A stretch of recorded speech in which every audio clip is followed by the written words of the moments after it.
Well, it was a self-funded expedition to Sulawesi in Indonesia by myself to document these animals, and it took me 3 days of shadowing them. I found a troop of these monkeys, 3 days going through the rainforest, until eventually they become acquainted with me to the extent they would actually start grooming my hair and holding my hands and sitting next to me.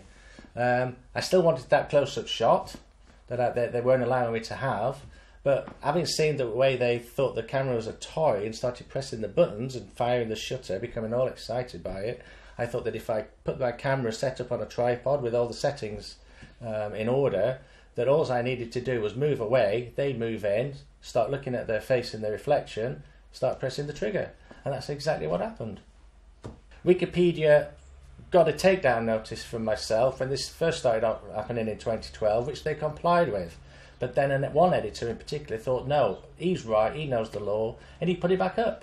So another editor contacted me to sympathise and say that I've got a lot of support, they don't agree, but nevertheless this thing kept on Wikipedia, and yesterday I was alerted by the media to say that Wikipedia brought out a report listing something like 300 images where a takedown request has been refused, mine being one of them. I would say that we're not talking about truth in this instance. We're talking about a matter of copyright law. The law on this is very clear. Only humans can hold copyright. Animals can't. And although Mr. Slater did have his camera and he was in Indonesia, the monkey took the photograph, and so this is an issue of public domain.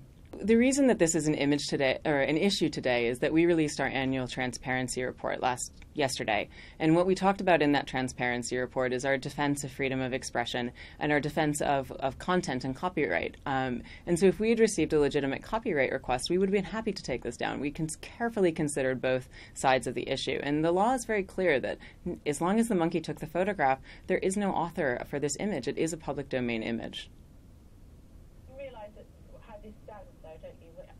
As you're actually uttering the words, you realise how it sounds to people who are listening at home.